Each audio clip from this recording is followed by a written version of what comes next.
အဲ့ဒီအချစ်ဆိုတဲ့အရာကလေကြပြားတွေစာတွေထဲမှာပဲတုံးထားရင်ဖတ်လို့ကောင်းတာလူမှလက်တွေ့ကြကြစဉ်းစားဖို့အုံနောက်ပဲလို့တယ်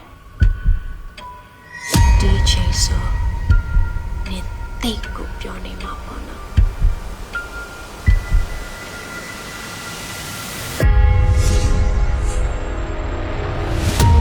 ချစ်ဆိုတာဘသူ့ကိုချစ်ရမယ်ဘသူ့ကိုမချစ်အောင်ဆိုပြီးကန့်သက်ထားတဲ့အရာမဟုတ်တော့မတည်သမီးရဲ့ဒီနေ့လောက်ရကတိတ်ကိုလွန်သွားပြီနော်အဲ့တော့ညလည်းပါပေးစခဲ့ရလဲဆိုရင်တိလား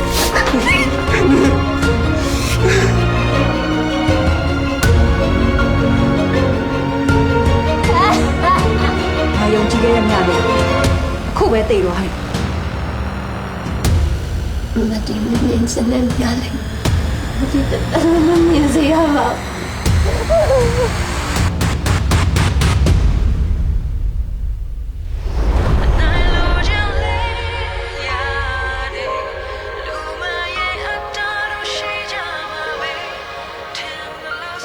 ဒီဆောင်ရှောက်ပေးခဲ့တဲ့ကျေးဇူးတွေရလဲဒါလည်းပုံမှန်တပုံအဲကျေးဇူးတွေစိုက်ရင်းနေပဲမဒီနာမှာတစ်သက်လုံးနေခွင့်ရပါစေလို့ညားလည်းအမြဲဆုတောင်းပေးတယောက်တယောက်မိသားစုကြီးမားလာပြီပေးဆက်ခြင်းနဲ့စိတ်ကြီးများလာပြီစိတ်ကြီး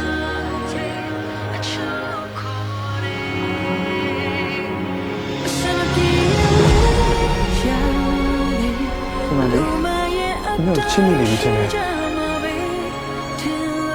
ချစ်ကိုတည့်ရသူရတာသူများရဲ့ချစ်ချင်းတွေကိုချင်းစားတဲ့ရတယ်သူများမြင်နေတဲ့အရာ